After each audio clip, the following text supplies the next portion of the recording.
आज की वीडियो एक ऐसी डॉल की रियल स्टोरी पर बेस्ड है जिसे दुनिया के सबसे डेंजरस हॉन्टेड ऑब्जेक्ट्स में से एक माना जाता है। ये कोई मूवी की कहानी नहीं बल्कि रियल लोगों के साथ होने वाले स्कैरी इंसिडेंट्स पर बेस्ड है। इस डॉल का नाम है एनाबेल। अगर आप सोच रहे हैं कि ये सिर्फ फिक्शन है तो वीडियो एंड तक जरूर देखें, क्योंकि सच मूवीज से कहीं ज्यादा स्कैरी है। 1970 का टाइम था। अमेरिका में एक यंग नर्सिंग स्टूडेंट डोना को उसकी मदर ने बर्थडे पर एक सिंपल सी रैगडी एंड डॉल गिफ्ट की। ये डॉल बिल्कुल नॉर्मल लग रही थी, ना स्केरी फेस ना हॉरर लुक। डोना अपनी फ्रेंड एंजी के साथ एक अपार्टमेंट में रहती थी। शुरू के कुछ दिन सब नॉर्मल था। डॉल काउच पर रखी रहती, जहां छोड़ देते वहीं मिलती। लेकिन कुछ ही हफ्तों बाद स्ट्रेंज चीजें होने लगी। डोना ने नोटिस किया कि जब वो घर से बाहर जाती और वापस आती तो डॉल की पोजीशन बदली हुई होती थी। कभी काउच पर, कभी बेडरूम में, कभी बेड पर बैठी हुई। शुरू में उन्होंने उसे नजरअंदाज किया और सोचा शायद हम ही भूल जाते हों। फिर एक दिन इससे भी ज्यादा अजीब बात हुई। अपार्टमेंट के अंदर छोटी छोटी हैंड रिटन नोट्स मिलने लगी। उन नोट्स पर लिखा होता था, हेल्प अस।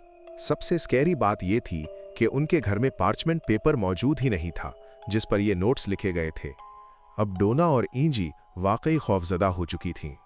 लेकिन सबसे डेंजरस इंसिडेंट उस वक्त हुआ जब उनका दोस्त लू अपार्टमेंट में रुका।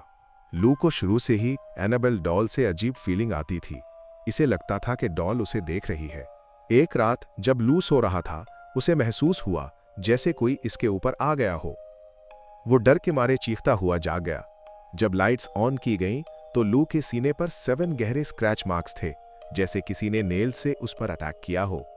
चंद दिन बाद वो स्क्रैच मार्क्स बगैर किसी मेडिकल रीजन के खुद ही गायब हो गए।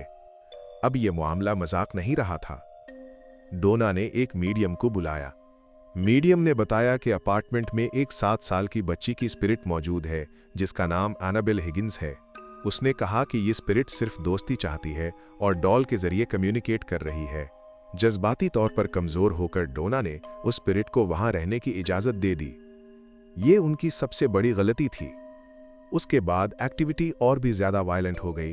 डॉल खुद से हरकत करने लगी और लोग फिजिकली हर्ट होने लगे। तब इन्होंने मशहूर पैरानॉर्मल इन्वेस्टिगेटर्स एड और लॉरेन वॉरेन से राब्ता किया। वॉरेन्स ने इन्वेस्टिगेशन के बाद एक चौंका देने वाली हकीकत बताई। इस डॉल में किसी बच्ची की स्पिरिट नहीं है। ये एक डेमोनिक एंटिटी है जो इंसान को मैनिपुलेट कर रही है।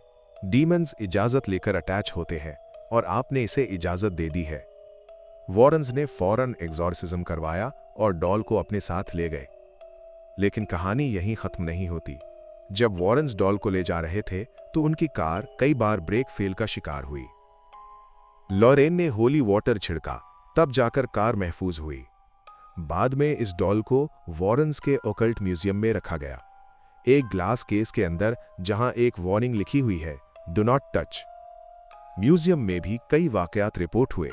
एक विजिटर ने एनाबेल डॉल का मजाक उड़ाया और उसी दिन वो एक मोटरसाइकिल एक्सीडेंट में मर गया। आज भी एनाबेल डॉल म्यूजियम में मौजूद है। असल डॉल फिल्म वाली एनाबेल जैसी नहीं दिखती, लेकिन माहिरीन कहते हैं असल खतरा चेहरे में नहीं होता बल्कि उस चीज में होता है जो उसके अंदर मौजूद है।